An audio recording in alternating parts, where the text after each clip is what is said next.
this video, we're going to look at solving using the square root property, and specifically we're going to be solving quadratic equations. These are equations that are second degree, or the highest exponent is 2, which means these equations have 2 answers. Now, these are special quadratic equations because they're equations in which we can isolate the term that's being squared and have it equal to a constant. So that's your first step when solving using the square root property, is to isolate the squared term, and it'll either be an x squared or it'll be a binomial squared. And so if you look at this first example here, notice we have an x squared all by itself. So you have the x squared all by itself, and then there is no other x term. So the only x term in here is an x squared. So this one can be solved by using the square root property. So the steps are, number 1, isolate the squared term. So we want to get this x squared all by itself. To do that, we need to use the opposite of subtracting 49, which would be to add 49. Inverse operations, the opposite of subtract is add. Those inverse operations will cancel each other, and what you'll be left with is the x squared. That has the squared term, the term that's being squared now, is all by itself. Once you get the term all by itself, the term that's being squared all by itself, then your next step is to take the square root of both sides, and remember you're looking for 2 answers, so you want to put plus or minus on the right side in front of your square root, so you remember to get 2 answers. So we're going to take the square root of this side and the plus minus square root of the right side. Now, just like adding 49 and subtracting 49, adding and subtracting canceled each other, with roots and powers cancel each other. The second power can be canceled with the second root, or the square can be canceled with the square root. Just like if I were multiplying by 2 and dividing by 2. Those operations would cancel each other.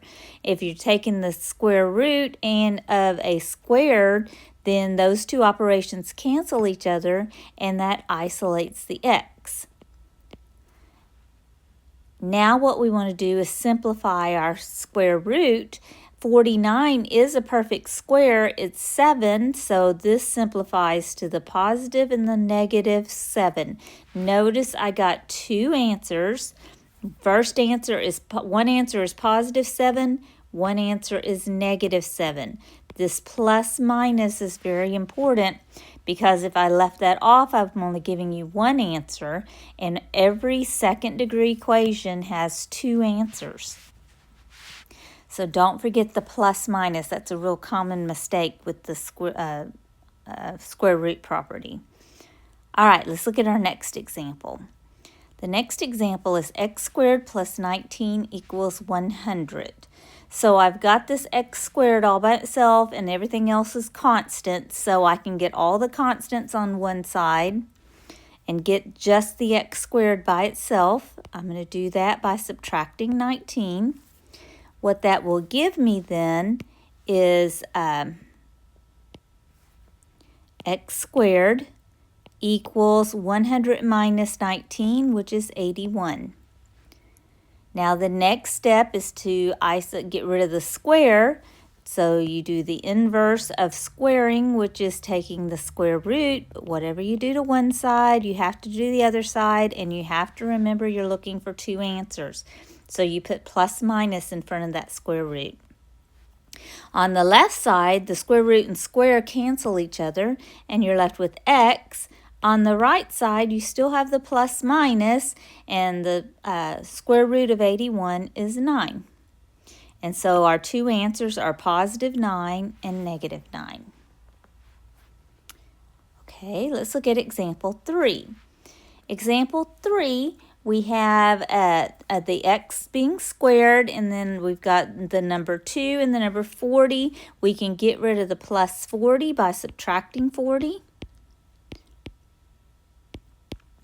That will give us 2x squared on the left side and negative 40 on the right side.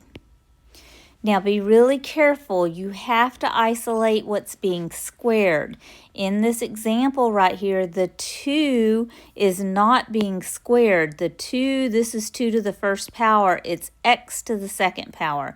So before you take the square root, you've got to get rid of the 2. You get the part being squared all by itself first. So to get rid of this 2, we do the inverse of multiplying by 2, which is dividing by 2, because inverse operations will cancel each other.